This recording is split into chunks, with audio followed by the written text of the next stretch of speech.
Kivu Times. La situation sécuritaire dans notre zone d'intervention est relativement calme.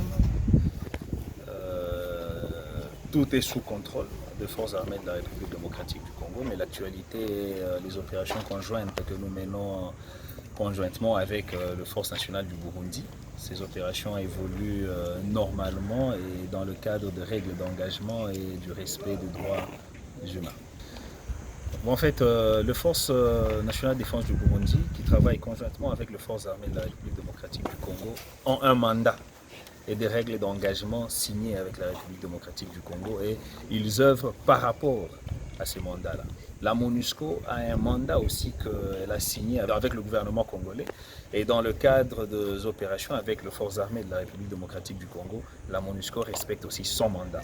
Donc, chaque force a un mandat spécifique avec la République démocratique du Congo et chacun évolue dans le cadre de ces mandats-là.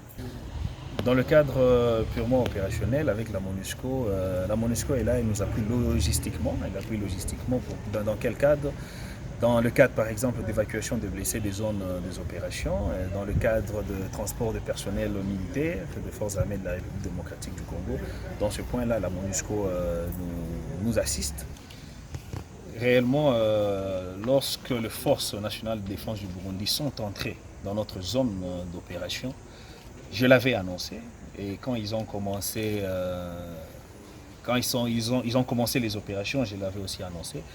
Aujourd'hui, je peux vous dire que, comme le chef d'État de l'East African Community l'avait dit, cette force est ici pour combattre tous les groupes armés. Je précise bien tous les groupes armés, que ce soit les groupes armés locaux que les groupes armés étrangers, tous seront traqués par cette force de l'East African Community. Ça vise tous les groupes armés qui œuvrent dans notre zone de responsabilité. Cette force conjointe, c'est une force qui regroupe deux armées régulières républicaines.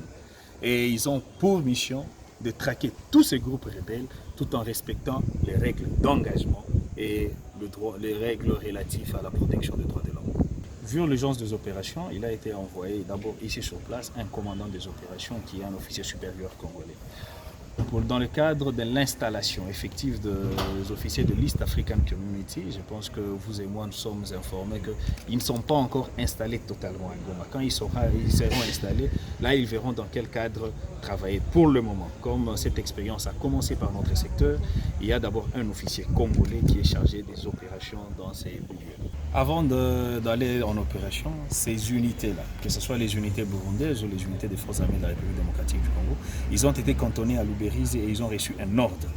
Et l'ordre a été d'aller traquer tous ces groupes rebelles tout en respectant les droits de l'homme. Et jusqu'à présent, personnellement, je n'ai pas encore des inquiétudes sur le terrain. Même les autorités politico-administratives peuvent vous le confirmer, même les autorités coutumières peuvent vous le dire que c'est une opération qu'ils saluent.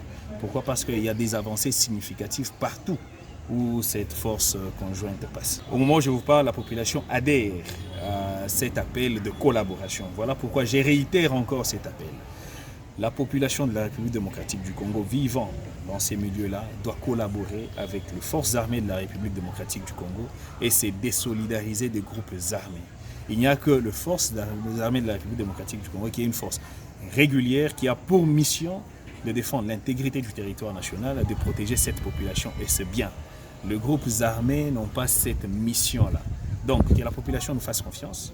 Nous en appelons à leur vigilance et à leur collaboration explicite avec les forces armées de la République démocratique du Congo, pourvu que cette paix règne dans l'est de notre pays.